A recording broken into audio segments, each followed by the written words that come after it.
Okay, I had a phone call come through. But anyways, he talked me into keeping he was like, listen, we sell a lot of clothes here. Just keep the same, clothing store. It's called Chocolate City. It's really cool concept, you know what I'm saying? And it was mostly dresses for like the girls who work in the clubs and stuff around the military base.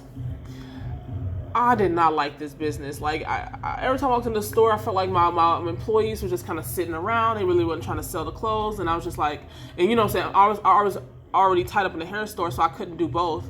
I had to hire employees, so I was like, no, this is not working. And then my husband had an idea to redo the floors of the clothing store. And so this is what happened. Everything moved out. He moved everything out of the clothing store to redo the floors. And I was, he had left his job at this time, so he had free time.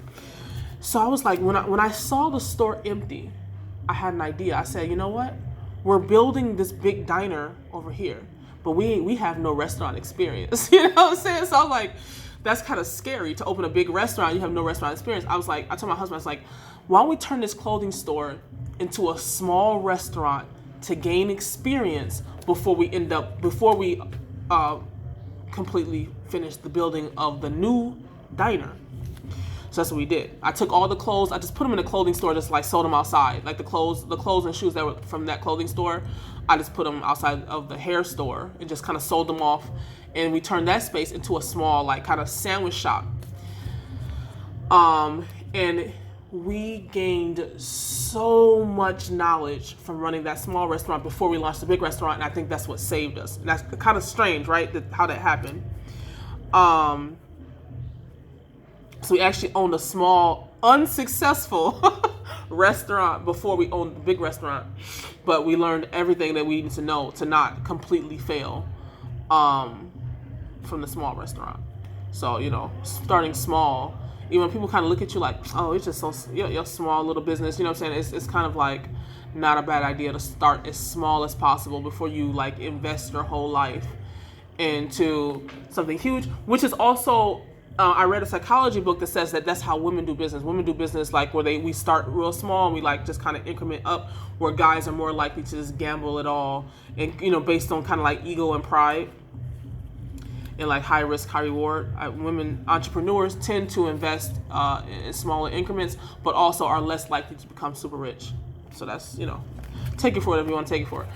So, we got lucky that even though that small restaurant was unsuccessful, because it was on a main street, we ended up being able to sell it to the government, because the government was buying up this whole little area because they were building a beautiful park. So it's like, we're going to knock down all these old buildings, you know what I'm saying? We give y'all money to leave.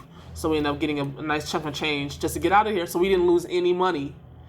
All we did was gain experience. So lucky. Like, you can't get any more lucky than that, or blessed or whatever than that. So and then we took that money and we expanded the diner to be double the size, because the diner was just popping, just because there was like really no food in this area.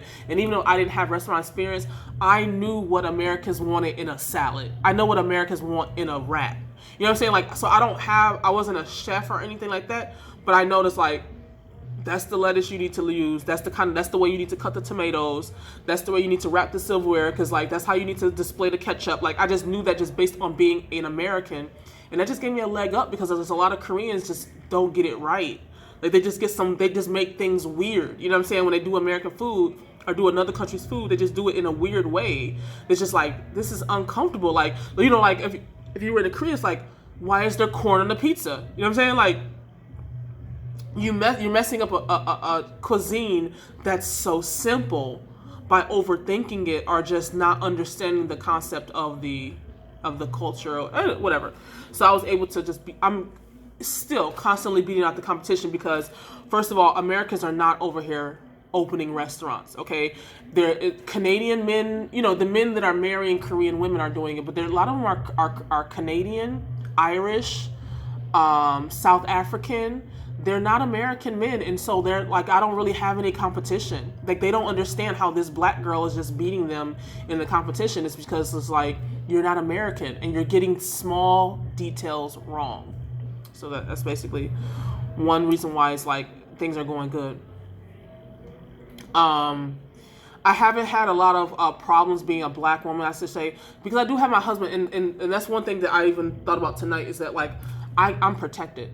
My husband, he has 2 brothers. Nobody's gonna mess with me. I'm the princess. You know what I'm saying? Like, I have that protection, and I'm super lucky in that regard. You know what I'm saying? Like, I don't really get messed with that much. The government come calling about taxes, whatever. My husband's gonna be all up in their face.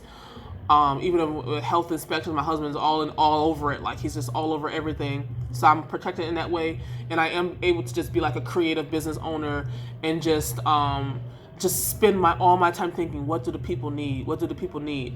And then I just build a business around that. But I am getting more to the point where I'm selling the things that I want to sell. Like, I'm selling swimsuits and other beauty things, based on like what I'm interested in. You know what I'm saying? And so now it's like more of a combination, where before it was just what the neighborhood needed, just what the people needed. So let me see if there's any other questions that you asked me. Yeah, I think that's it. I think that's everything you asked me. It's just like you wanted to get a little bit idea of how my mind works. So I hope that gave you kind of a idea. And so I'm having to make these videos low resolution to make them small enough to send them to you. So I hope that the quality is not too bad. All right. Bye-bye.